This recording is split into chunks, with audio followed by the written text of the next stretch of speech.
We play and call it work. Hey everybody, Matthew and Steve here from MiniWarGaming.com, and welcome to this first impressions video of the new Warhammer Age of Sigmar Broken Realms Morathi book.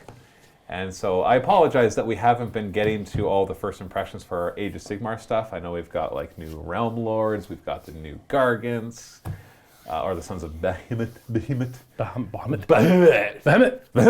That sounds like an expletive, right? Yeah. Behemoth. Gosh, Behemoth. Anyways, yeah, it's been busy here. We've been trying our best to get to as much content as we can, but unfortunately, it's just been too busy to get all that done. Also, let's be fair, these are armies with fresh new models. It takes a lot longer to get them ready on the table. Yeah, whereas with this one, Morathi, we're going to talk about this. And so this is something that we've actually filmed a battle report today of Cities of Sigmar using a lot of the Dark Elf models, like the older ones, versus the Slaves of Darkness, using a new Idolator rules from here. So we're gonna run through our first impressions of this. But first off, we're going to talk about what is the Morathi book, what is, or more specifically, the Broken Realms book.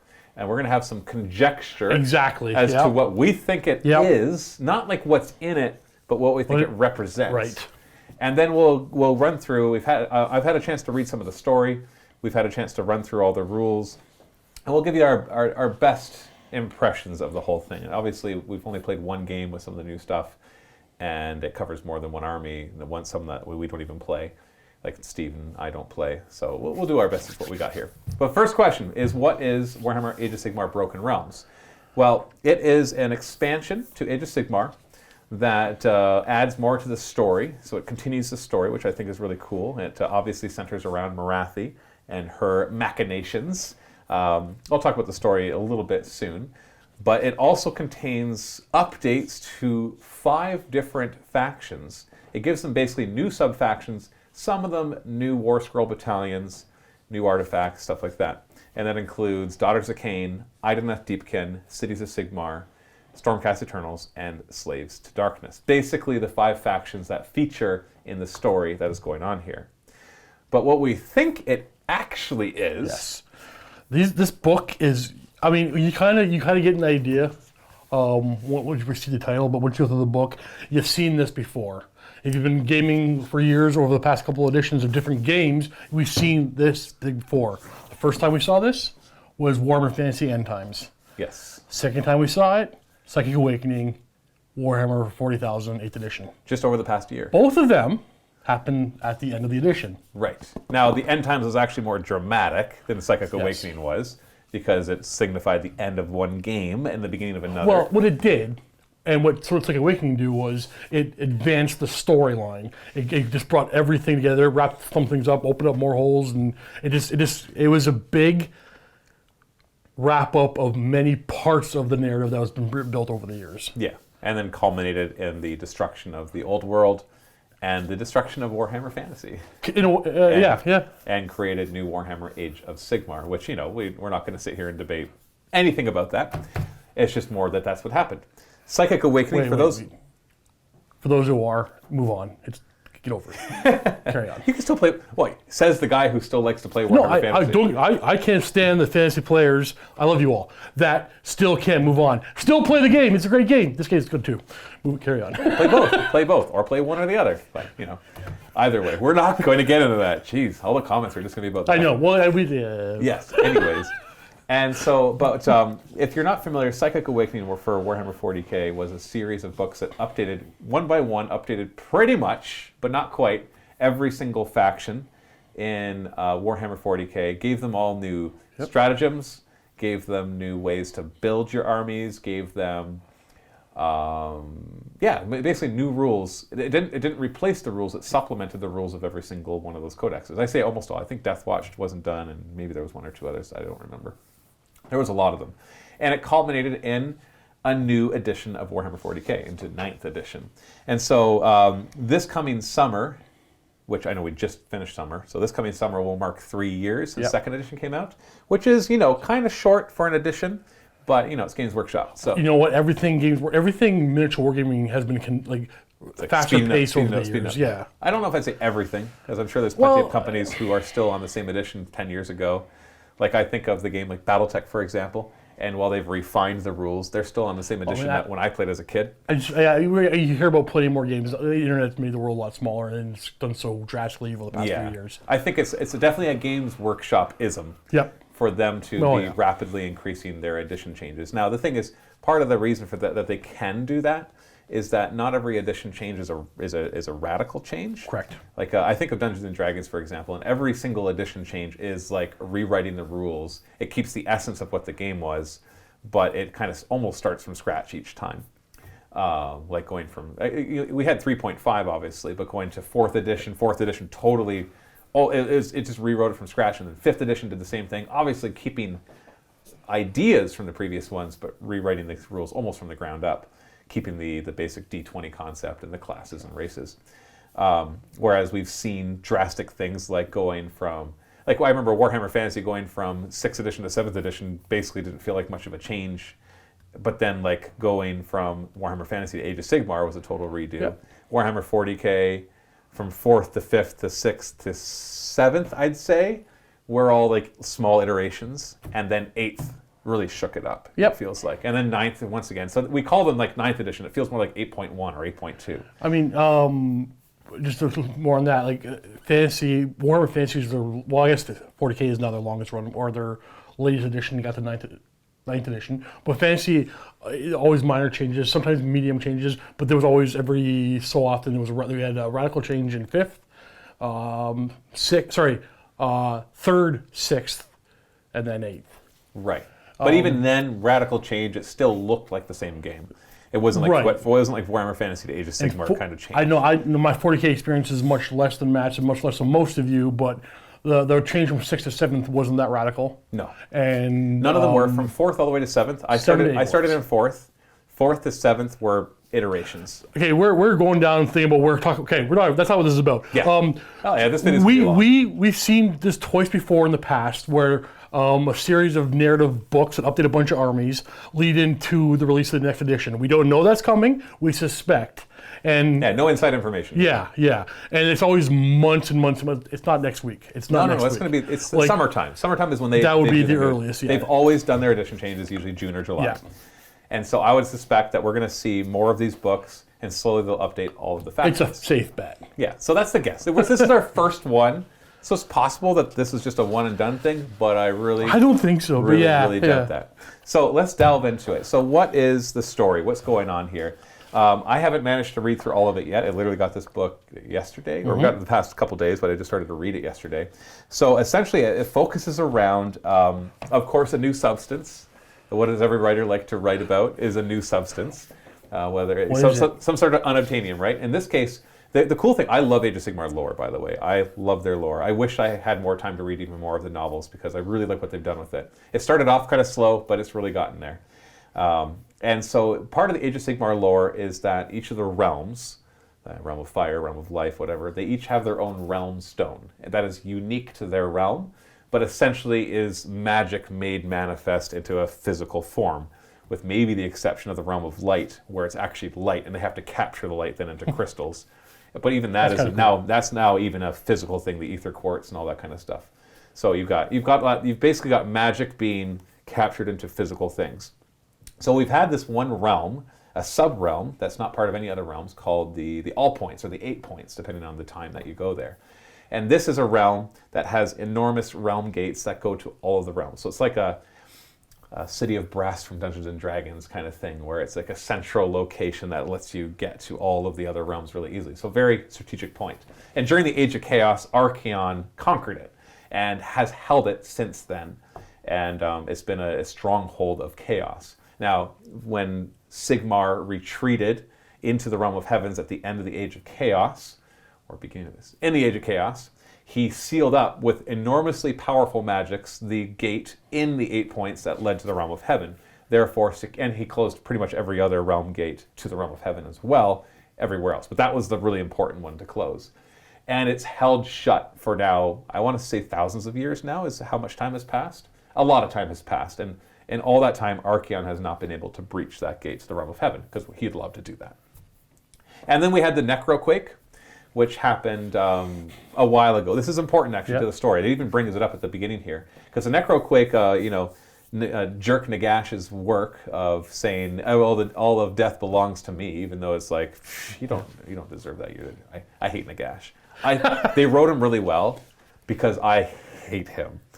He ruined the realm. The realm of death was a cool place. It was a nice afterlife, or it was a hell for those that deserved whatever it was. It was this place. Like we don't have time to go into it, but I love the way they did it. And then Nagash goes in and ruins the whole stupid thing, and kills one by one all the gods of death, and takes over the whole thing, and makes the entire thing one horrible place to be, rather than a place to live out your afterlife. Whatever. So he does his whole thing, which reverses the realm of death, sends this shockwave of magic through the realms, which disrupts a lot of things. It's basically a lot of MacGuffins now to create new stories. Like it opened up the vaults, the storm vaults. It created the endless spells, the predatory endless spells. All that kind of stuff were created as a result of this Necroquake. But one of the things it did as well was it kind of revealed in the 8 points a new resource, which is a realm stone specific to the 8 points, called Varanite. Varanite, like the Varangard, the Varan Spire, Basically, it's this molten gore. Okay, interesting. Different. It's molten gore. Molten gore. That is chaos incarnate, and even harvesting it is dangerous. Like they would be harvesting. He'd have his slaves down there harvesting it, and all of a sudden the gore would. Who would have his slaves harvesting it? Archaon. Archaon, okay. Yeah, Archaon. Once he discovered a good source of it, he sent a Gaunt summoner to then go and oversee the harvesting of this because of the powerfulness, the power of this stuff. But they had to be careful because they'd be harvesting it and they'd accidentally drop a drop of it onto some stone, and that stone would then mutate into a mouth and swallow up all the slaves that were it just mutates things like chaos would. So it's chaos incarnate in a physical form. So you hurl it at somebody, it's going to mutate them horribly into all sorts of stuff. But he found, and so he actually even created these. He has these huge tunnel worms that actually ate down until they got to it, and then they swallowed it and sent it up, and they pooped it out, and then they refined it, and then they took it. So these weird tunnel worms that get mutated. Well, they're chaos, so whatever. Yeah, whatever. Don't think too hard about it, all right? I think you get it all the way off my back there, sir. It's fantasy, all right? It does what the authors want. It's still cool, though. And so, but what he found that he could do with it is he started to take it over to the realm gate that Sigmar had closed. Okay.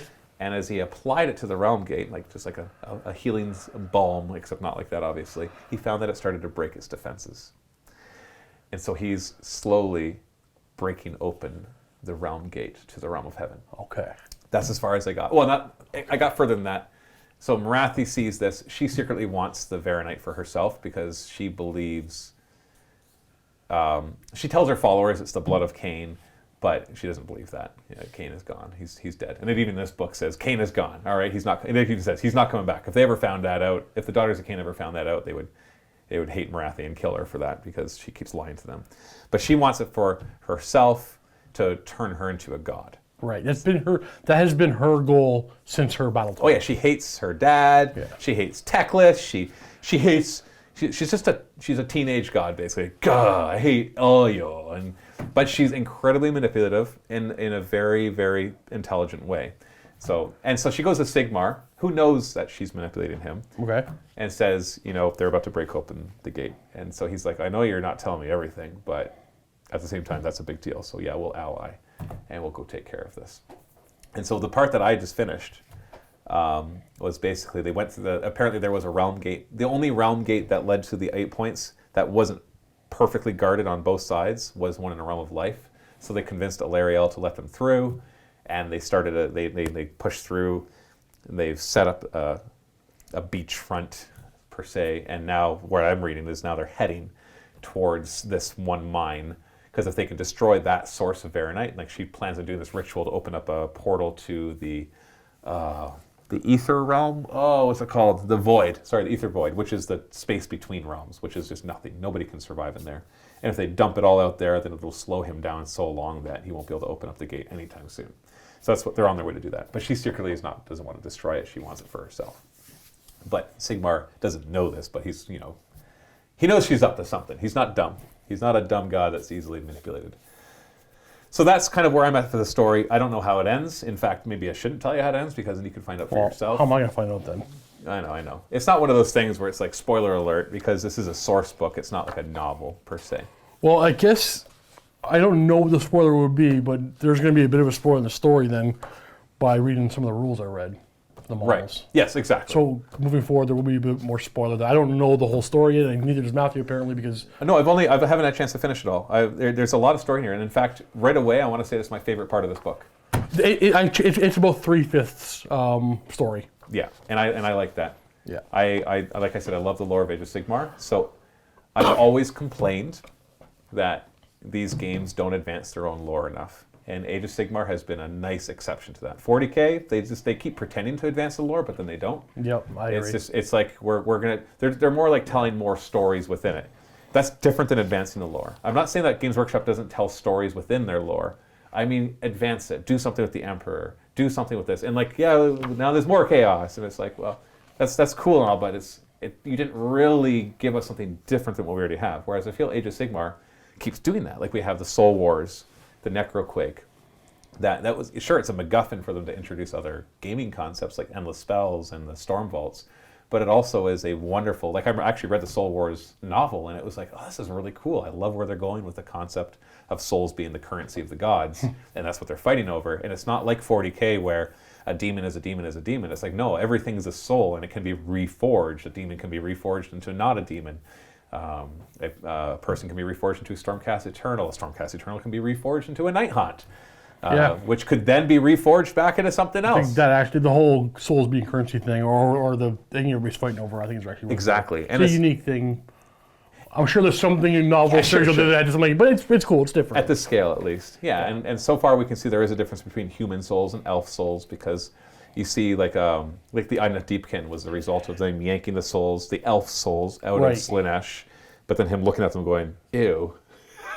And then he's like, I think I'm going to destroy them. And when he turns his head, they all like jump into the water and swim away. Well, they were dropped by Teclis. I just read in here that they fled. They fled Teclis into the seas. So, interesting. Yeah, different points of view, maybe. Well, okay, so like I literally just read it. So I read the Deepkin lore. I read so long ago. So, but I remember the story basically being Tyrion, Teclis, Malekith. Oh, sorry, he's called Malarian now, and Morathi. They were working together to get the souls back, and then they were able to extract them, whatever. And Teclis is the one who actually dropped the Deepkin into the ocean, and they hate him for it because they were tainted by it. Now, if I'm wrong, I'm wrong. No. I just read it, like literally right before we did this video. It is from somebody else's point of view? It doesn't say that. It just says this is what happened to them. Okay. That they pulled out. He created these. He pulled the elves out and realized that they were mutated so much by chaos and that he wouldn't be able to save them, and he planned to destroy them.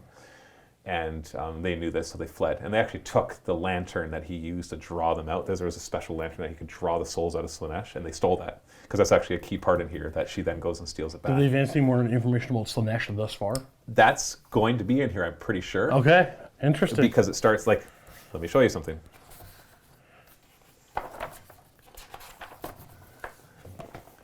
That's Slaanesh.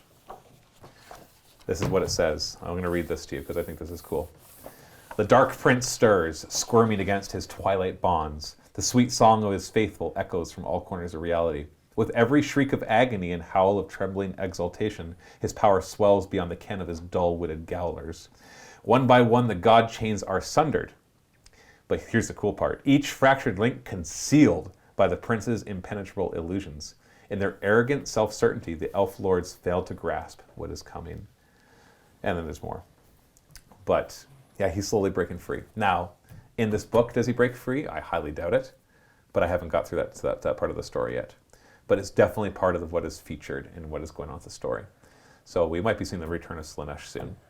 There's no Slaanesh rules in here, so I highly doubt that Slaanesh has been freed in here. Otherwise, we'd probably see some Slaanesh updates.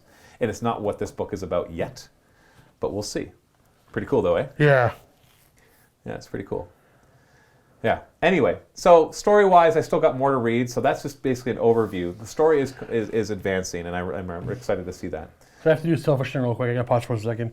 There's one of the lines here is, when the serpent head splits in two beneath the glare of the crimson moon, then shall the newborn one come forth. It's newborn one is capitalized. I think, anybody remembers the old lore? What was that from? Can you please email me, steve@miniwargaming.com. I don't know that one. Unless it's like Morathi's final form or something like that. But we'll see. We'll see. Okay, let's jump now past the story, and talk about rules. Yeah. So we've got two major sections, and that is the Broken Realms rules, which consist of 3 new realms of battle and some new battle plans, and a little campaign you can play. And also then the Battle Tome updates, which I think is going to be the main crux of what everybody will be most interested in. Yeah. So, I'll hit up the. I know I've already been doing a lot of talking, but I'll talk about the realms of battle really quickly. Okay. And then we'll switch over, and Steve can start talking Well, about. is the campaign stuff at all important? I don't know if I'd call it important. It's just a typical here you can play a bunch of linked missions.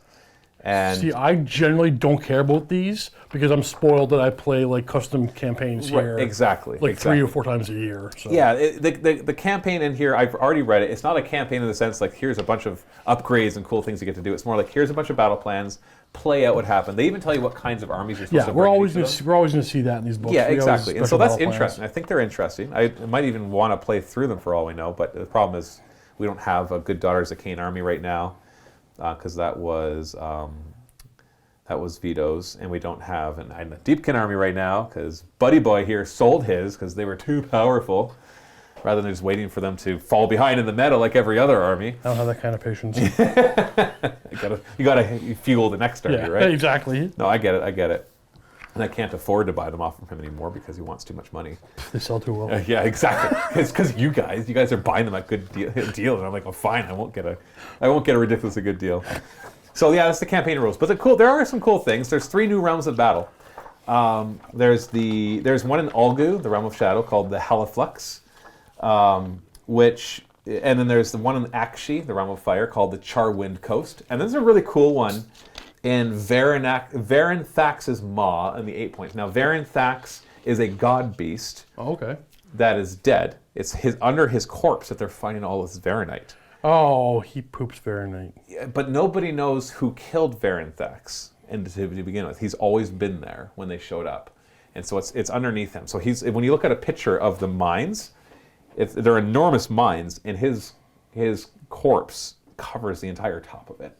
So he's enormous. He's a god beast, and I'm looking forward to playing in the new War Cry that just came out features this basically playing underground inside of Varenthax. Oh, that's right. That's how it links up. Yep. And it makes me really want to go over and play that War Cry now. So you may get to see some War Cry soon because I want to, and I think it's awesome. But you can also play in there. For example, here's some cool stuff that the Realm of Battle does. And it follows the same kind of template that the Realms of Battle in the new book, in General's Handbook 2020 do, where it's not as complex as they used to be, which I kind of appreciate because they always felt kind of too swingy in what they could do. So that gives you a spell, a realm command, an artifact, and a Realmscape feature. So the spell, for example, is actually called Flesh Warp. And you pick an enemy hero, and they get within 12 inches, and they get -1 to hit for the rest of the game. Oh. It doesn't stack. You can't cast it on more than once, but still. Still. That's -1 is. Yeah. It has no effect on the mount, though. Just to point that out. Okay, good. That's a pretty cool thing. The artifact is just one of the melee weapons on 6s do mortal wounds. I think they've run out of ideas for artifacts, to be honest. I feel like I'm just seeing the same things. Well, let's take away all the artifacts from Lion Sorcery. None of them have been ever as good as a few that were in that. Right, exactly. It's like a weapon does mortal wounds or does extra attacks or... I've played, not often, but every now and then it's I don't care what picking an artifact. None of them interest me. It's interesting because you look at 40K and you look at their artifacts and they seem to, they do improved versions of the unique weapons in there. But I feel like because of the way that weapons work in Age of Sigmar, there's not really much uniqueness to the weapons for 2 reasons. 1, we don't have a strength versus toughness, and 2, damage spills over. So D6 damage is the same as D6 attacks statistically. Whereas In 40k, d6 attacks and d6 damage are two completely different things. D6 attacks is a catch-all. It's good against anything, well, although usually they're going to be lower strength. And d6 damage is better against multi-wound things. And so I think the combination of that creates more of a blandness to the weapons. Not that that's a bad thing per se, because you get Warcry, which is a super tight system, and it makes it even blander. But the system is cool, but you don't really have any uniqueness to the weapons because they try to make it simple enough. And that has its advantages, but it also has a disadvantage, is that you're going to keep giving us new artifacts. But I've seen this artifact 10 times already. Well, that and I mean, a lot of books, a lot of armies have these sub-factions within them that not always, but often require you to take a certain artifact. Artifacts are less, I don't know, I'm not going to say important, but they're less varied certain than ones they are that in other games we play. There's going to, exactly. There's going to be armies in Age of Sigmar where it's like, oh no, the artifact is huge. Like, take this thing and that's like a game changer. It really defines what your army does. But that's not the standard for Age of Sigmar. Whereas in 40k, sometimes it's not a big deal what artifact you take either, but they just seem to be more varied and they seem to be more army specific and more interesting that way. Now, I'll say that while I said that I don't find them all that interesting, and a lot of command abilities can be really good, but costing command points and all these things, what this does for me is it limits the hero hammer part of the game, which is I think is a positive thing. It's a good thing. So I think I got nothing against that. There are 5 Battle Tome update armors. There's a bunch of pages now for updates for Battle Tome. There's 5 armors like the ones Matt said. The first one being the Daughters of Khaine. Now, I talked about the sub-factions a second ago. I don't know what they're called in Daughters of Khaine. I think they're called houses or something. Temples. Is it temples? You found it, did you? Okay, so there's a new temple for Daughters of Khaine. Now, of the 5 different armies, they got 5 different types of changes. So, for example, Daughters of Khaine got a new temple, 3 War Scroll battalions, and then... And some new units. Well, what do you mean? No. So that. Aren't these new? Yes and no. This is the spoiler I talked about earlier. So this is clearly going to be a spoiler to the story. So I'm not very familiar about the whole Daughters of Khaine stuff, but the Morathi model is 2 models. Yeah. You can't do more than 3 wounds to her. At one point, you have to switch over to the big serpent one. Right? So the small one, she's a powerful wizard. Then she transforms into the other one, which is supposed to be her true form. Whole narrative thing. That's different now.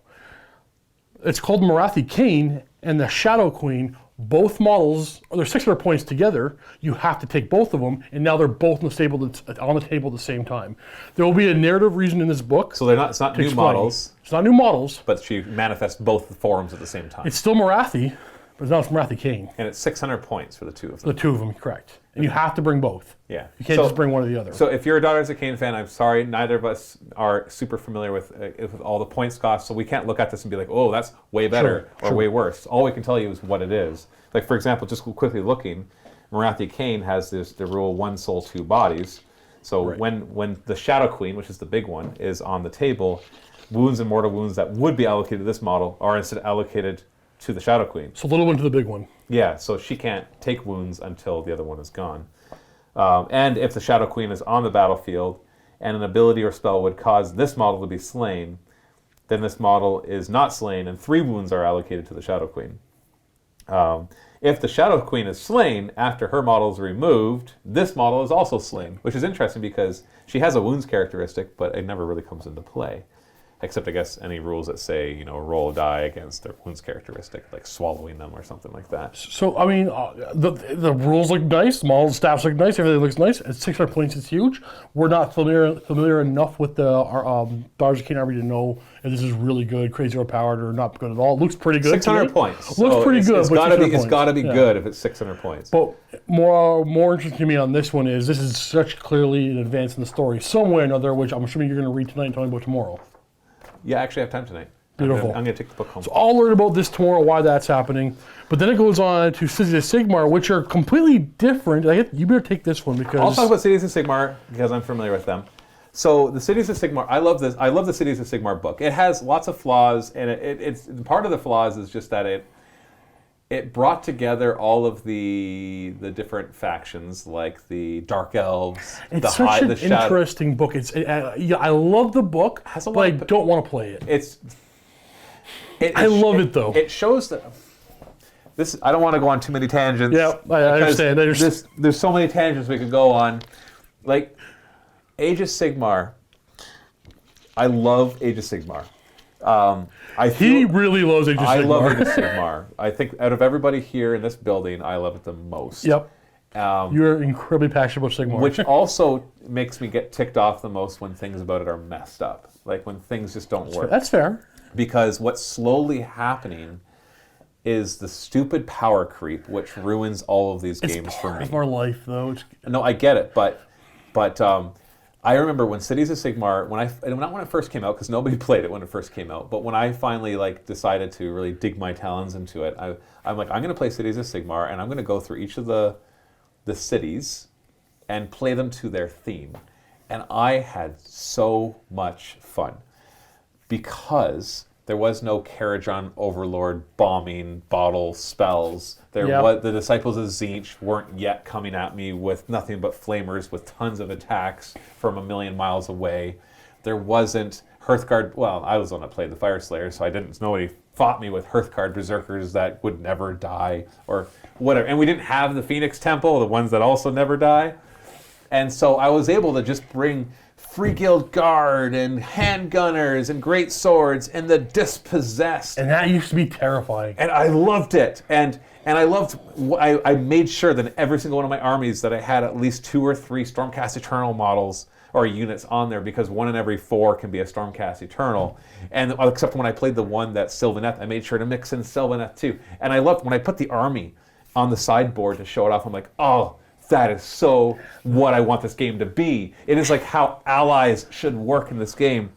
It's like a little bit of Stormcast and some guys and some dwarves. It is the collectors or modelers or painters' dream of Battletome. So it is clearly that. The problem, though, is that there's been enough Battletome since that it's been outpaced. Yeah. And so it's no longer got the grip to really be able to play in the current meta. Now, that's not a problem if it's just you and a few friends and they're not playing the current meta. But the most likely, the moment somebody does, the moment somebody buys the new thing, or because most people can't. I'm assuming that most people's experience is not to collect, tens of thousands of points of models.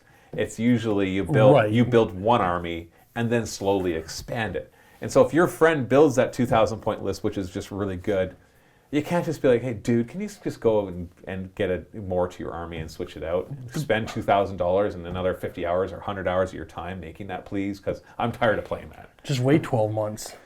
Right, but then it's so expensive, though, to keep doing that, and, that's why they make a lot of money. But, okay, so tell me about Cities of Sigmar. End of tangent. So coming back here, what they introduce is 2 new cities. And these 2 cities are so cool, except for one fact. They're focused around the Dark Elves, the Darkling Covens, and the Shadow Blades, and the Order Serpentis, and the Scourge Privateers. And the reason I say that's the thing that's against it is because I was like, oh, cool, I finally get to pull those models out. I never played the Anvil Guard, because that's the one with it. I pull out our models, and I'm like, and I was reading their rules, and I'm like, these are just garbage. And that just made me sad, because as you'll see, and I'm saying that, and I'm not going to tell you how the battle report went today, because Steve also played some of the rules in here, and I don't want to give any spoilers for how the battle report went. But when I looked at them, I'm telling you what happened when I looked at them. I'm like, here are these elite mounts. They've got 1 attack, and I'm like, nobody has 1 attack anymore. Everybody has more than 1, unless it's like the super cheap individuals. But even then, they get some sort of bonus. And there's a certain way rules were written 3 years ago that they're just not anymore. There aren't anymore, and those models were all the rules written 3 years ago. Right, exactly. And it's just too bad, because I made the army, I put it down, I looked at it, I'm like, this is so cool. This is so cool. That's what I mean. Like, it's the modeler's dream book. Yeah, it's just and so the cities are pretty cool too. Like Misthaven, which is from Ulgu. So there's actually a city from Ulgu now, because all the cities are from the Realm of Fire and the Realm of Life in the cities of Sigmar. They're all based from the Shattered, or not the Shattered Plains. That's in the Realm of Death. The Brain. The Fiery Peninsula, or what's that crag? Place called? No, I don't remember what it's called anymore. But basically, where Hammer Hall is the Twin City, so it's kind of the center of both of these. It's the one that always shows up. They basically, in every single realm, they have an area that they tell stories in. That's kind of the Games Workshop's ownership of that realm. If you want to tell a story that's not canon, then just go outside of that realm. Yeah, I can't remember what it's called, and it's really bothering me. The Plateau, Flamescar Plateau. No, it's something like that though. The Parch. Nah, It's something like that, right? I can't It's remember. something dry in the name. Yeah, of course, it's fire, and we played a campaign on it for goodness I know. sakes. I don't remember what it's called, and it's really bothering me. But it doesn't matter. Yeah, so all the cities were from either the realm of fire or the realm of life, or in the case of Hammerhall, both. Both. Yeah. Now we have one from the realm of Ulgu. Cool. And I think the other one is 2. Was it No, 2? the other one's from realm of fire. Okay. So it's really cool though, because Misthaven, and this is the one I played in my battle report today, and I loved how it played. It was really cool. It basically, oh whoops, Oh no. I did it wrong. Matt Cox, what happened? Wait, It no, happens. no, yeah. Okay, I did one thing wrong because Okay. I read it wrong. It happens. So it says, instead of setting up a friendly Order Serpentis, Shadow Blades, or Scourge Privateers unit with up to 10 models on the battlefield, you can put it aside and say it's in flanking force. I had the one unit of Corsairs that had 20 models. Not a big deal. Yeah. I don't think it made a difference. No, but it's interesting that they limit it to 10. I guess it's because they're hiding and it's supposed to be small strike forces. Okay, so basically the way it works is thematically this is supposed to be a mixture of, you have 2 forces. You have your Darkling Covens, Free Guild, and Duardin. And so that's Free Guild are your just your humans, right? And Duardin are your dwarves. And Darkling Covens are your basic Dark Elves, the basic ones. Like the Sorceress is the only leader. And then you've got assassins. No, assassins are the Shadow Blades. You've got your spearmen, your swordmen, your crossbowmen, that kind of, and your horsemen as well. And then for every one of those units you place on the table, you can place a unit of Shadow Blades, Scourge Privateers, or Order Serpentis, which is all your other Dark Elf stuff. You can put that basically in reserve. That can drop down anywhere on the table. But it can only be up to 10 models. So I made a mistake in the battle report. I brought one of the units was 20. The other ones was a Hydra. I brought a couple Hydras. I brought That was cool. a Dreadlord on a Black Dragon. So they were all flanking, basically. I brought 10 of the Drake Swarm Temple, which were actually pretty cool units. And then I brought 12 Blackheart Corsairs. So I made a mistake right there, as you will see. And I think that's really cool. In the theme of it, that you have like this core force that marches forward, and then everybody else flanks on in. And then, unfortunately, they kind of hang on to some old Dark Elf ideals from the 90s, which I think they should get rid of, because, kids play this game too. And that is narcotics, that one of your heroes gets to have some drugs. Like, we've got access to anything of magic, and we still have to have drugs. Don't do drugs, kids. I'm serious. All right? It's but you get to basically give one of your heroes a drug where they can use it. It's basically a relic. I think it acts the same as a relic. You use it once per game in the hero phase, and it heals you or gives you +1 to casting or lets you fly. It's a little dated. I mean, the guy who wrote this he's older than us. Our age. This is Yeah. And it's funny because their effects are just what any relic could do, right? Like a one-use relic. They could have been potions, for goodness sakes, like alchemy, or that doesn't quite fit them, that theme. I get it. The narcotics was always the Dark Elf thing, right? No, that was Dark Eldar. There was no narcotics or drugs in old Dark Elf from fantasy. I never played Dark Elf. The blood of Khaine, but I mean, they would drink from that and get frenzied. But no, the narcotics That's different. thing. That's not narcotics. Like, whatever. Yeah. Anyway, but here's the cool thing. Their command ability is that once you can only use it once per turn. That when something shows up from flanking, it can actually move d6 inches. That's cool. So if there was something that would be good in close combat, boy, could you get it there. The hard thing is, though, finding that thing that'll actually be able to hit hard and be able to really utilize that. Got some cool command traits and artifacts as well. The thing that's missing, though, from Misthaven that I'm disappointed is there's no spell lore, which every single city has a spell lore. This one does not. Maybe they thought that the narcotics would make up for that, but you got sorceresses, and heck, I could bring in battle mages. So I wish there was a spell lore. And on top of that, there's no War Scroll Battalion. Yeah, that's the interesting one, or that's the confusing one. They put in a War Scroll Battalion, but only for the other city, or if you want to play it with Anvil Guard, it works too, which it's kind of weird. So I'm not sure what that is all about. Then the other one is Har Kuren, which is a city in Akshi. Now this one is weird because it can only be Dark Elves. because she doesn't trust anybody else.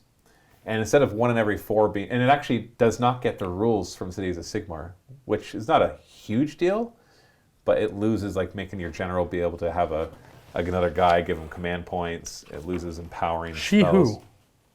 She who? You said she. Morathi. Oh, so Morathi's commanding the. Okay. Yeah. It's her. It's basically the armies of Harakiran are made up of only warriors that Morathi trusts to fight for her cause. And so they can have 1 in every 4 be from the Daughters of Khaine, and rather than Stormcast Eternals. But it can only be Dark Elves, and then 1 in every 4 being Daughters of Khaine. And so, yeah, that would be okay if I like the Dark Elf stuff. And I don't mean like as in the models, I mean like their rules. Just too dated. Yeah, and the command ability is like you can kill 1 model from a squad, and then everybody nearby doesn't take battle shock, so that's kind of cool. They do prayers. I think it was a perfect opportunity to update a bunch of those war scrolls. But they didn't. I know. They didn't. And this one has a really cool lore, a spell lore, and then has new command traits and artifacts. But it unfortunately didn't do much more for them than that. So, it's interesting, but it kind of suffers from it's updating a battle tome that is suffering a bit from being a little old, and didn't give them anything to make them better. It just gave them more ways to play them, which I'm usually a fan of. Just give me more ways to play. But when a battle tome is lagged so far behind, it's just too bad they didn't also take advantage of this opportunity to update some of the rules. It's going to get better in this book, though. It's going to get better. Yeah. Next up is the Stormcast stuff. Now, I'm going to be very honest with you. I don't care. I feel bad saying that. I just find them so boring. I didn't even read it.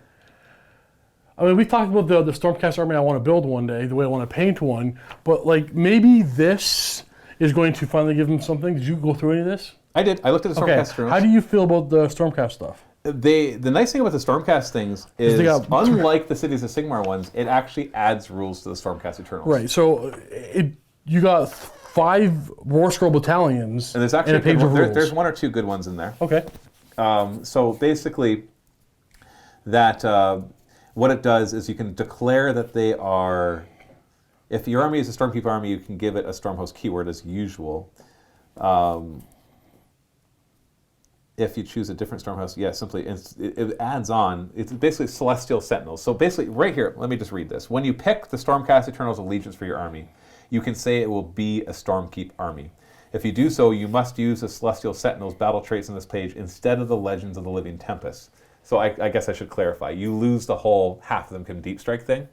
That's their best thing. I know, but story-wise, the reason is because they're fighting in the 8 points and they can't rain down. They can't arrive that way. I like that. Right, and so what they gain instead, so I guess I was wrong. I'm sorry. I gave the implication here that this just adds to it, but it replaces. You can still bring all the sub-factions, Hammers of Sigmar, Hallowed Knights, and use all those rules. So it doesn't add a new sub-faction. What it does is it replaces the Allegiance ability with this new one.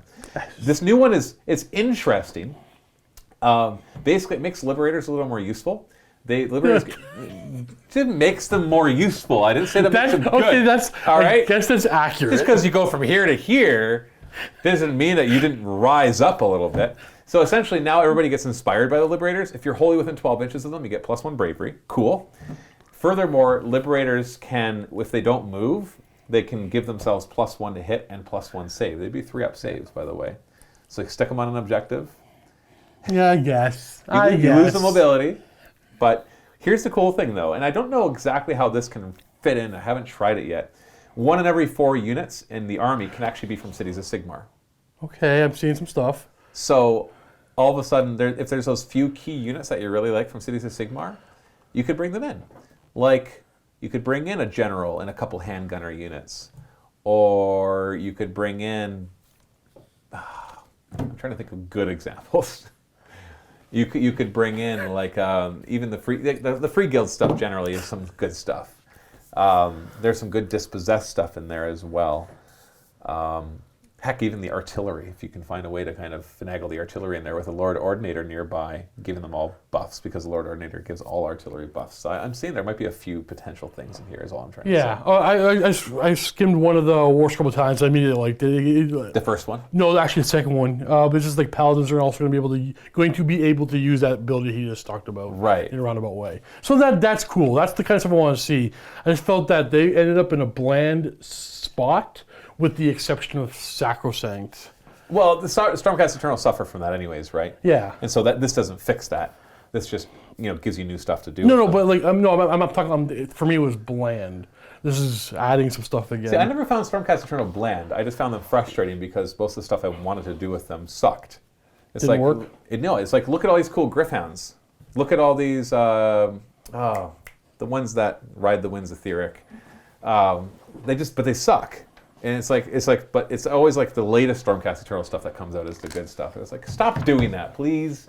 Keep internal balance at least within a battle tome. Like, don't have something come out and just because you want to sell models, make it so much better than the original thing. Like we saw, tangent, slow down. Man is so passionate about this game. Yeah, it just really bothers me. It's like I get what's good. Here's the problem. Here's what's really hard. Here's a disconnect. All right? Games Workshop, bless their souls. Their job is to make money. Yep. But what's the best way to make money isn't always the best thing for the hobby. That's really what it comes down to.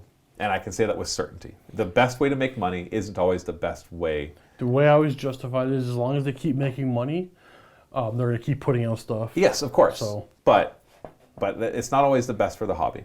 Like what it would be better for the hobby would be to the editions to take longer and to the releases to come out slower. In your opinion. No, that would be better for the hobby, period. But some people, I find that attention spans for the gamer nowadays is just not what it was before. Well, this is why we would sit with a battle tome, an army book, a codex for 3 years before we get an update. Now it's not that long anymore. But who's to blame for the attention span being lower? I mean, cause and effect, but it was definitely them, I would think. Right. But because if they start coming out faster, then you expect things to come out faster. And we start getting, the problem is now, if we start getting only like 1 or 2 releases a year, like 1 release a year per game system, like it was 15 years ago, we're going to get bored and frustrated. Yeah, of course. Yeah. And it's even great for MiniWarGaming that they do this because it keeps giving us fresh stuff to show you guys. Can't land on anything. but it's yeah, right? Yeah, you can't. It's hard to actually. I remember when MiniWarGaming started, I picked Tyranids. Dave picked Chaos Space Marines, not demons, Chaos Space Marines, and we played those two factions Forever. for years, years. And people just watched us. Dan joined the ranks. He was our first video producer employee. He picked Orcs. All of our games involved Tyranids, Chaos Space Marines, and Orcs. We played against guests, and so what we played against would change. But I was always playing Tyranids. Dave was always playing Chaos. And eventually we expanded. I chose Necrons because they'd be easy to paint. Dave chose Blood Angels and Space Wolves because they essentially are Chaos. You don't want to change? Because they're just not. He's like, yeah, Blood Angels. Blood Angels for the Blood Angel God. It's the same thing. It's just corn. Yeah, it's just corn, right? And so the Space Wolves are just corn as well. Yep. Now we've got claws. And so it feel. And obviously, I chose Gene Stealer Cults when they came out because that goes with Tyranids, and I love that. Yeah. But that's what it used to be. I can remember that I remember there was one edition where a Tyranid Codex came out, and half the book wasn't even available in models, and it was 6 months later that those models came out, and so everything was just so stretched out. Releases felt like bigger deals. Editions lasted at least a little bit longer. They still went through editions pretty quickly, but the editions were only small changes. We were kind of talking about this morning a little bit. It's just like what a crazy thing to complain about. What a crazy problem to have. There's too much. Yeah, and it's first world problems because this is a hobby, so whatever. But it's just still, there's things where I look at these cool collections of models that we have, and the game changes so quickly that we realize that while we have 4,000 points of this army, it's the wrong 4,000 points. Okay, so points. we have to use a bit of context because you might be thinking we're running off on a weird tangent. Matthew had a long conversation this morning basically about this. We walked out that door that you can't see, and we just got a hallway full of models, just literally thousands of models out there, and we just don't feel like we have enough for any of the factions. Right, because what happens is you collect thousands of points of a faction, and especially for 40K, there's nuances for what gear you give them.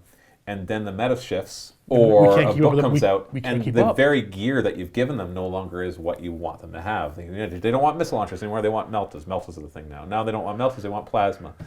The same thing has happened with the Age of Sigmar armies. I look at, I've got 3,000 points of Dark Elves, but it's the wrong Dark Elves. Yes. I'm like, oh shoot! If I could rebuild this Dark Elf list, I would get more of this and this. And we only have 10 of those, and we don't need the 70 of this thing anymore.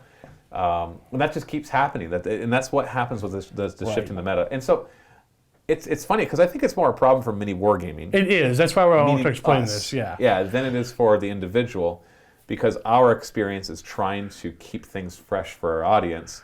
And so I'm like, I've been playing this And one army still for cover all the factions. as much as we can. We can't cover It's, them all. it's just impossible. No, that's too many. And so I'm always like excited to pull out. That's why I was like, with this book came out. I'm like, oh, cool, a reason to play Dark Elves. Pull out the Dark Elves. Excited. Read the Dark Elf rules. Not excited anymore. That's too bad because that shouldn't happen, right? And it's a game, whatever. So, anyways, I want to point out one War Scroll battalion that's my favorite for the Stormcast: the Wardens of the Stormkeep. It's 1 Lord Celestant and 2 to 5 other Stormcast heroes.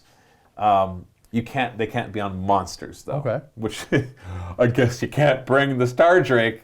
Oh no.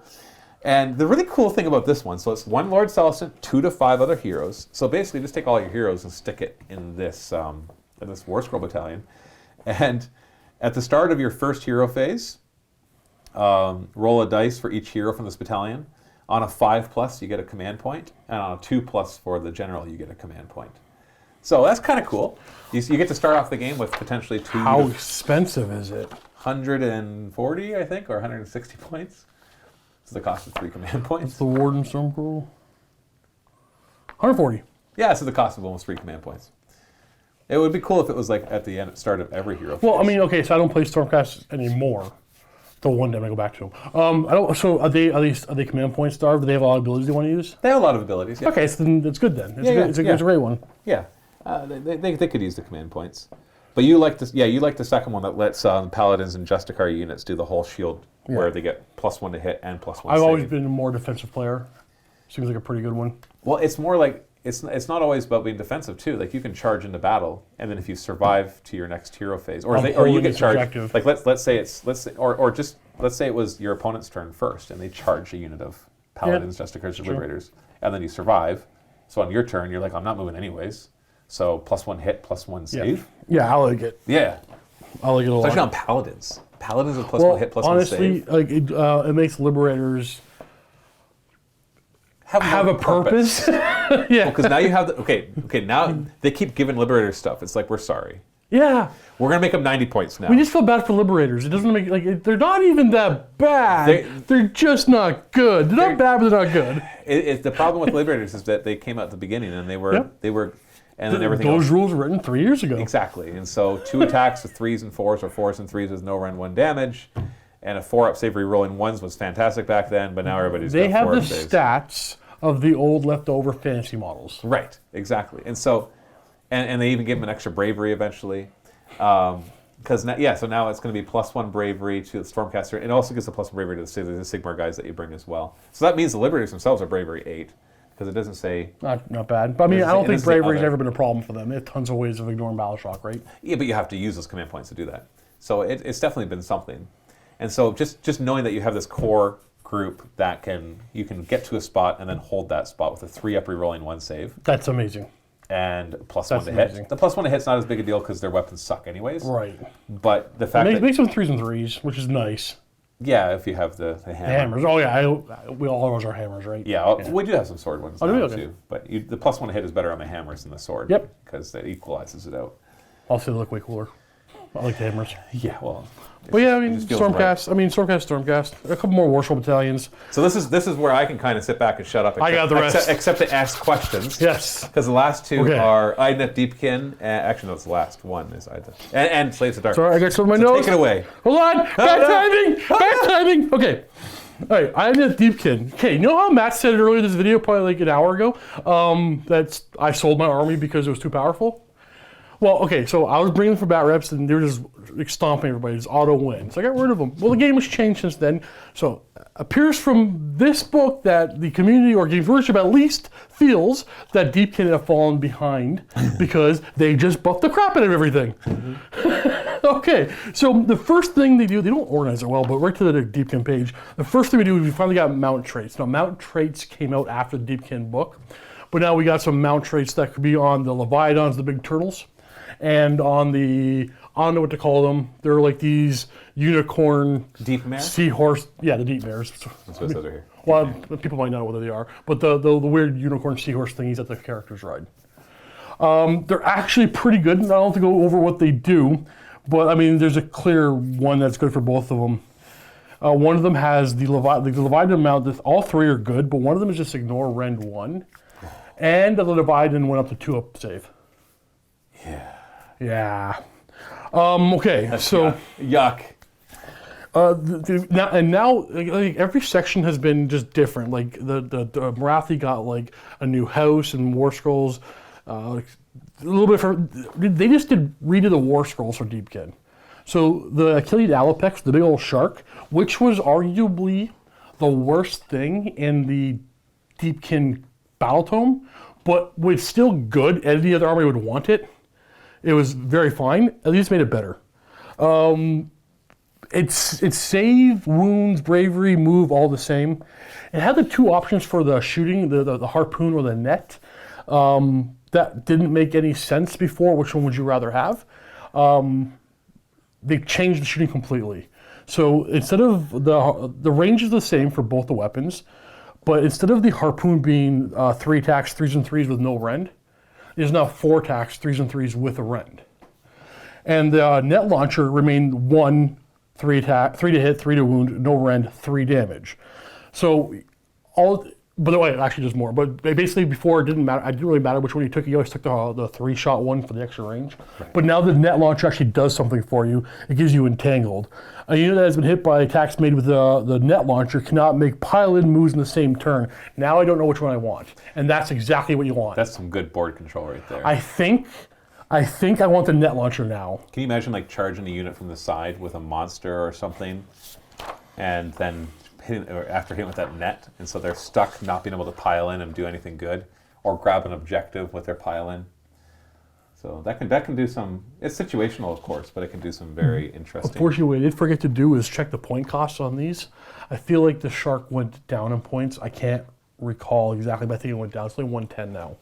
But yeah, I think I want the net launcher now. When before I just took the harpoon, but the harpoon is now 4 attacks with a rend. So that's also really good because what it did for the army previously, it killed skirmishers and stragglers, and the army would go attack one thing, and the few random shots it had would go clear stuff off. So they're both very viable. I don't know which one I want.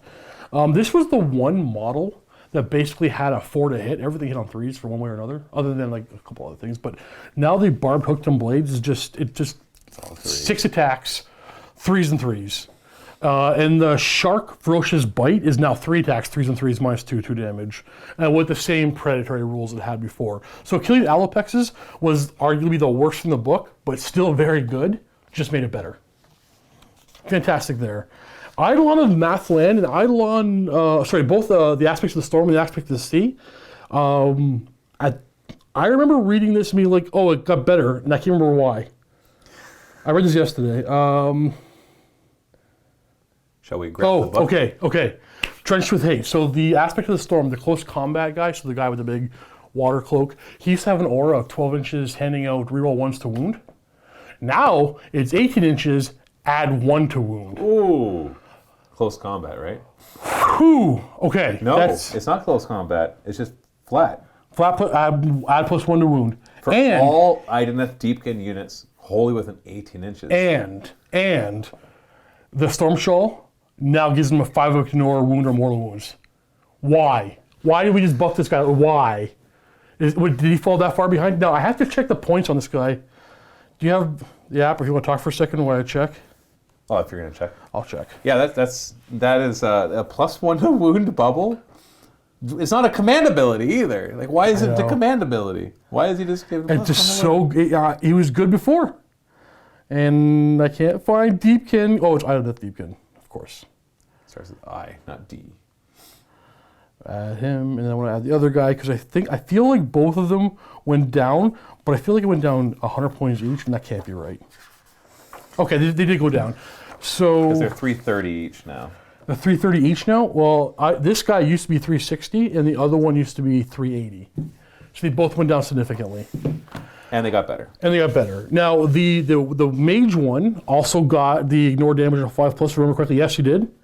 And... A +3 bravery bubble. That always had that. Other than that, remains relatively the same, but just the fact that it can now ignore damage on a 5+ as well is just bonkers and a big point drop. Well, its ability, Tsunami of Terror, its spell is pretty powerful. Choose D6 units within 12 inches, and they get -1 to hit and Bravery.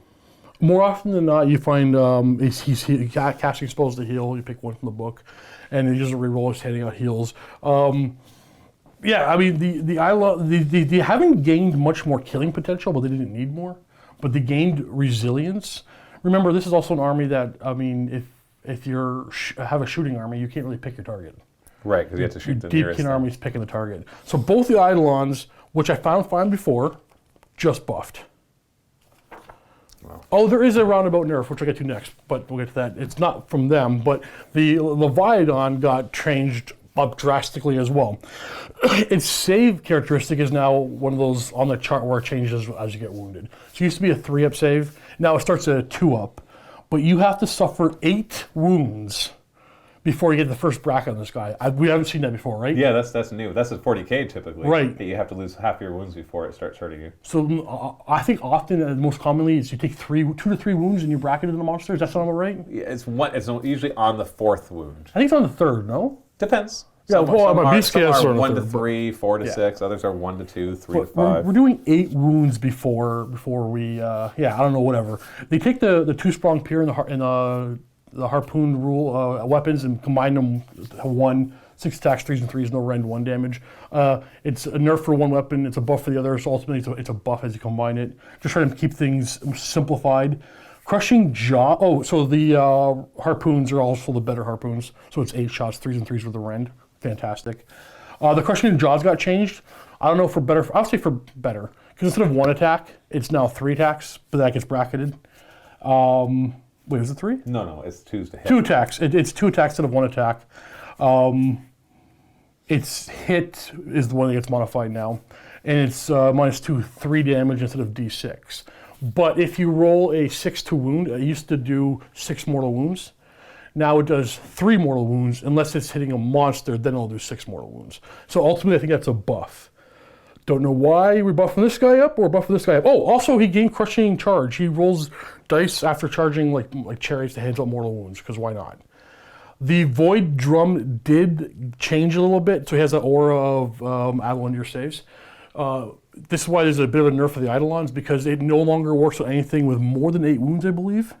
8 or less. 8 or less wounds, wholly within 12.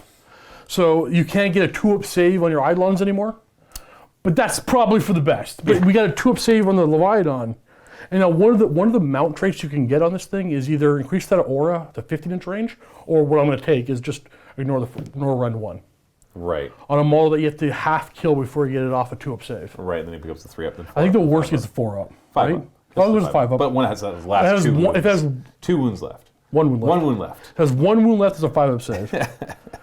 So big buffs to this. I love it. Can't complain. And then we got a War Scroll battalion. The interesting thing about the War Scroll battalions is one thing I've noticed. There's like the Stormcast Eternals got a bunch of War Scroll battalions, and but every single one of these got a War Scroll battalion that is thematic to the story. Like for example, this one right here is one Achillean king, but it's a named character, Nemitar, and so you bring the Achillean king, and you count him as a unique named character, and they have to be from the Ion Rack Enclave. And so there's like the other one where you bring, as we'll see with the Slaves of Darkness, where you bring a chariot and he becomes a named character. Another one is bring a sorceress on the Black Dragon and she becomes a named character. And I think that's really cool, because then you can represent like the forces that were there for the story as well, but not just being like, yeah, these are the things that were there, but like, no, literally this is giving us rules to make a named character without giving us a new War Scroll, because it usually gives them some sort of little buff as well, which I think is really neat. The battalion's not amazing, but it's not bad. I would definitely use it. I want to point out that the Leviathan also, it did go up in points. It went up 30 points, which is, I think, very, very warranted. It's 340 now. Minor. Yeah. So that's the Deepkin. Mostly just updated all the War Scrolls. Well, not all the War Scrolls. Updated a bunch of War Scrolls. And then we got some new rules for the Slaves to Darkness. Now, what are they called, the sub-factions? Do you know what they're called, the sub-factions within the book? Is it going to say that? Damned Legion. Yes, you're right. So there are damned legions in the Slaves of Darkness Battletoads. Those damn legions. This one gave you a new one. Now, I love it. It's not crazy powerful. It's cool and thematic, though, and it gives you some new ways to play your army. And this is the one I did play in the battle report that's in the MiniWarGaming Vault right now. It definitely, like, it was cool to see. Like, basically, it does two things. Any priests, like the which I think is your only priest the War Shrine? Well, no, I mean, yeah. Yeah. Wait, yeah. Like, built into your armies, that's the only priest for I Slaves think of so. Darkness. So it makes that a leader. There might be another. It makes it a leader, but you also get to turn one of your Chaos Chariots. You get to bring a unit of 1 Chaos Chariots, and it turns it into a hero, which is really cool. It counts as an Exalted Charioteer. It actually gets the Priest keyword. It can do some priestly stuff. And that was neat, just to kind of see that core become leaders. I haven't figured it out yet, but I mean, I don't know. I'm just positive there's going to be a command trait or a relic that's going to be fantastic on a War Shrine or a Charioteer. It is going to be fantastic. But this damned legion likes to focus on their priests. They both and they hate other people's priests. And they very much hate other. There's some rules that are so all the priests in this faction are going to get +1 to their prayer rolls, and they're going to get better attacking other priests, and they're going to actually attack your terrain, your faction terrain. It's our second rule that we've seen now come out that can destroy faction terrain, because we have the Sons of Behemoth. The big giants. Yep. The big giants. Well, they attack the terrain? I thought they kick objectives. I know they kick objectives. They also attack terrain? I thought they can destroy a piece of terrain. Maybe. I'm not saying they're not. I just didn't know that. If it's not them, it's somebody else then, but I thought it was them. I don't know, these guys can desecrate your terrain as well. So watch out where you place your faction. Carve chaotic runes on them. And this is spray paint. You just go up and... Yeah. It's like really juvenile too. You like, you suck, and you spray paint some other graffiti on it. People tend to gravitate to one damned legion or another. Not that the other ones in the Slaves of Darkness Battletome are bad, but this is the one I love. This is the one you're going to see me play, I think, every time, unless I'm just trying to show off something different. I just love the fact that it's, the priest, the charioteer character, the command traits and special prayers you have, I think it's 6. No, it's 5 additional prayers you can have. They're all fine. Nothing crazy, nothing terrible, but just cool stuff. What you want to see, just the extra couple of pages for a battle tome. So hold on. I do have one beef with this. What do you got? The cultists. Oh, yes. So this is frustrating. Now I'm upset. Yeah, sorry.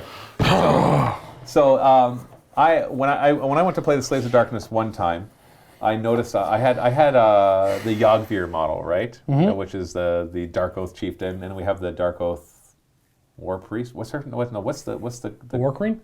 Is it the War Queen? Yeah. Yeah, so you got those two. And their command abilities affect marauders and cultists. Now, a cultist is anything from Warcry that you bring in. When you look at the rules for the Warcry models, I blocked this out. They suck. They suck hard. And especially in the Slaves of Darkness book, which has access to Chaos Warriors and Marauders, which are just such good core battle line with such good abilities of either the resilience of the Warriors or the hitting power of the Marauders. It is the Warcry stuff just doesn't add up. And normally I don't care about that. Like, they've got rules for all the Warhammer Underworld stuff too. They're like, yeah, you don't want to.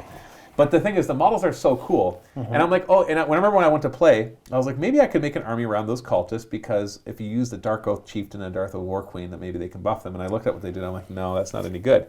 And so here, one of the things that Steve didn't bother to mention, because who cares, is that those cultists, all those Warcry models, are battle line in an Idolator's army, and they gain access to the Marauder's ability that when you roll to charge, you can change your lowest die into a 6. And so it's like, cool. And so I actually asked Steve, I'm like, when you build your army, bring the Warcry stuff. And so he brings it, he gets it all out, we place it all on the table, like as he's building his army. It looks super cool. It's like 700 points of stuff, 770 points. Of cultists, yeah. And so then we're looking at the prayers, we open up the book for Slaves of Darkness, and you come to it, and we both look at it and we're like, wait, they don't have a mark of chaos at all. You can't give them one, and they don't have one, which means you can't give them any of these new prayers. That's not totally true. No, it's true. You can give these prayers. No, you can't. I had a moment where I'm seeing the same. Read it again. You can't. So they can't have a mark of chaos.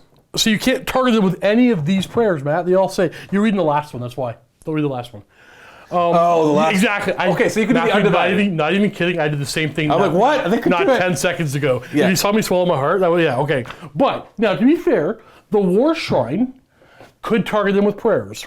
But the War Shrine, when you do a prayer, it is a thing, and then a better thing if you have that mark. If you have the mark. So they can have some you prayers. can, but the undivided prayer, okay, so just to be clear, the one prayer from here that they could do is it heals them. And they don't need to be healed. Unless, with the sole exception of the Iron Golems, because the one guy has 3 wounds. So that's a...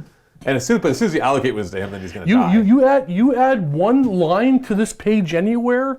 Give them a mark. Can choose a mark. Yeah. Or then they're playable. well, no, I don't even know if they're playable at that point, but at least they're interesting. I'll take even undivided, even though that wouldn't work. That one anyway. doesn't do anything. It wouldn't make a difference. No, but even undivided would help. Yeah, the fact you can't have a mark is a big miss for me. But I get what you can workshop. You can still errata it and say you can take a mark for all them. Or give them a mark. Like just have each of them come with a mark. I kind of assumed they did. No, I had to go back and check all the war They're not scrolls. supposed to be. They're supposed to represent all the different factions of cultists. Well, they're not all factions of the chaos gods. Yeah. It's not like rare worship is a corn. It's like where would you put one that poisons? Is that Slanesh or is that Nurgle? It's like some of them look like they belong to a faction, but other ones are like, nah, you don't look particular to anyone. I feel like I need to ask, did I explain that you could upgrade a chariot to a leader? I mentioned that. Okay. Because the next page is a War Scroll Battalion. But just let me finish my rant about the cultists. Carry on. You keep giving us reasons to want to bring the cultists, but you just don't quite finish it. Yes. Finish it, all right? Yep. Because I've got 70 or 80 models of cultists. Or stop trying to tempt us with them. Yeah, like stop pretending that they're going to do something.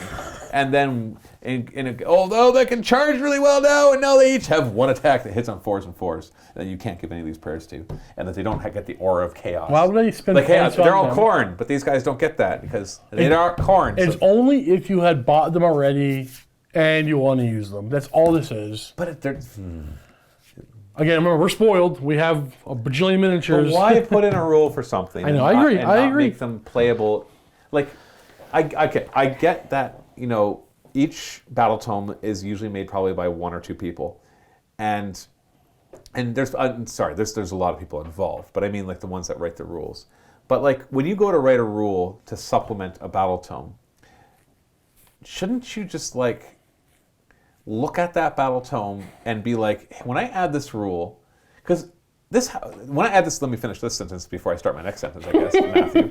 When I write this rule, is anybody going to want to do it compared to what's already in the book? Then that's called internal balance, right? When I write my narrative campaigns, and I don't put nearly anywhere near the number of hours they put into making these, the first thing I do when I look at, like, if I create an upgrade chart, I'll go and I'll show it to the person who's going to be playing. I'll be like, hey, take a look at this upgrade chart and look through it. And what I'm looking for is I'm going, oh, geez, I'm going to take that one all the time, and I'm never going to take that one. The moment they say that, do you know what I do? The one that they say they'll never take, I buff it. Right. I buff it, and I nerf the other one until it becomes a hard choice. See, that's something we've seen throughout the years forever. There's 6 to 12 warlord traits or relics, and there's always like 3 that you would never ever take out in any situation. Right. Why did you waste the ink on that? Right.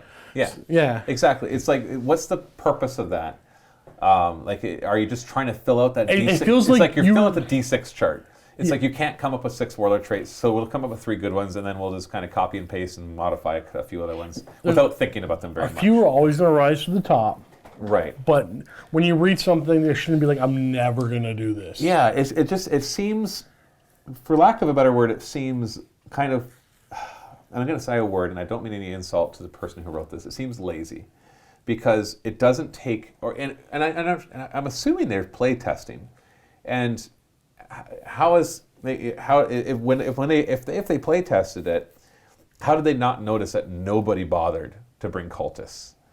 or if they did, Well, that those people just lost every game and they complained afterwards that why bother we can with very cultists? easily armchair this one, but whatever. Really, you see them going, oh, okay, people like Marauders now. What are they? Oh, they're just 4s and 4s.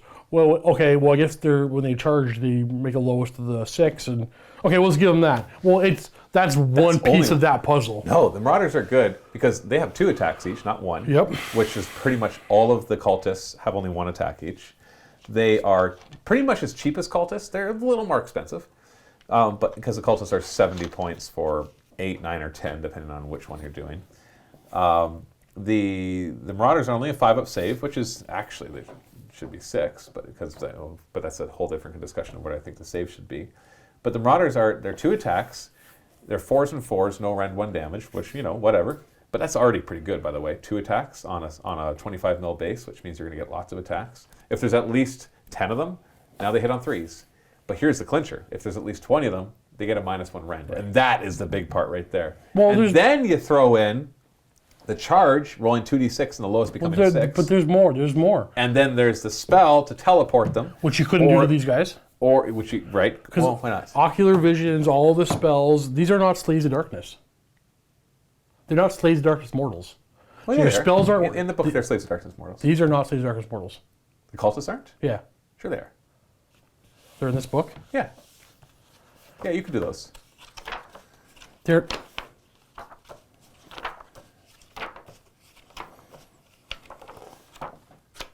I don't think you.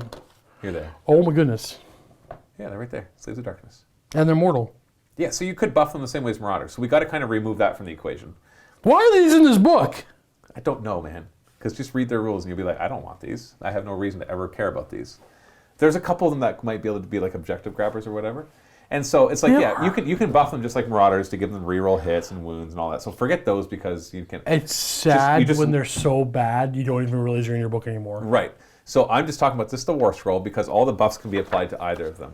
So you've got these same things, one of which hits better, wounds better, does better rend, has more attacks, and charges better. And they're like, well, okay, here's how we fix it. Give them one of those things. That's just not going to cut it. People aren't going to do it. And so either they just really don't care about that, but then why put a rule in there at all? Because I was excited when I saw them. Like, finally, they're giving us cultists. And then we're starting to look at it. Man, the point cost difference is not that big. No, it's not. How How much is it for the Marauders? 10 Marauders is how many points? Well, you can only buy them in 20s. For 150 for 20. So 75 points for 10. And how many points are 70 for the cultists. And those are 8, 9, or 10, depending on which one it is. At least I was wrong. You can cast your spells on them and stuff. And I have ocular. So they're ocular pretty visions. much, arguably, But- the same points cost as Marauders. But they have half as many attacks. I would rather use them as Marauders. Right? Okay, there, that right there. Why would you not use them as Marauders? Yeah, just count them as Marauders. Just cool. Is there any value? Do they have? Well, they have some. There's the ones that can pass over terrain features. But all the other ones that do any more damage, who cares? Because there's still just one attack each, and they're not gonna measure up. I can tell you basically the only one that's going to be any interest is the one that can pass over terrain, like fly. Okay, I'll admit this. Like we clearly don't see it. If there's a cool thing that we're not noticing, like you bring 30 Splintered Fang and you cast a spell on them, think about this. I'm like, okay, you're right. I haven't seen it. I'm not saying it doesn't exist, but the problem here is the Marauders they so overperform. Like they're so And maybe they good. need to be nerfed rather than buffing something So else. I'll be fair to these models because all these cultists are they're absolutely amazing models. I think we may be harder on. Well, I think I'm harder on them because of how well the Marauders kind of work right now. I think maybe we're unfairly comparing them to the Marauders. I didn't even know they were in this book. Marauders are your battle line. The Marauders are your battle line. Like, you have to be able to compare them. It's in your book. I'm not even comparing it to a unit from another battle tome. No, I know exactly. I'm comparing it from a unit in the same battle tome. Interesting. Well, you know what? Whatever. If anybody If sees they were like anything, dirt cheap, make them 50 points. It's like, oh yeah, that's some throwaway objective grabbers. So but then if you're just bringing models for the objective grabbing, then all those other rules don't I matter. plan on spending some. So I want to, like I said today, I want to try to find some more combos for this new Idolaters thing. I want to see if I can make something up. So I'm going to spend some time with this tonight. But when you guys watch this video, if you want to email me or in the comments, things that you notice, I am more than willing to try to make these work. Maybe I find something tonight, maybe I don't. If I find something tonight, I will post a comment, look in the comments if I find anything. But I'm not seeing it, other than the fact they're beautiful models, and I'd rather use them as Marauders. I know. And I guess you could just do that, right? Just bring them and say, these are going to count as Marauders.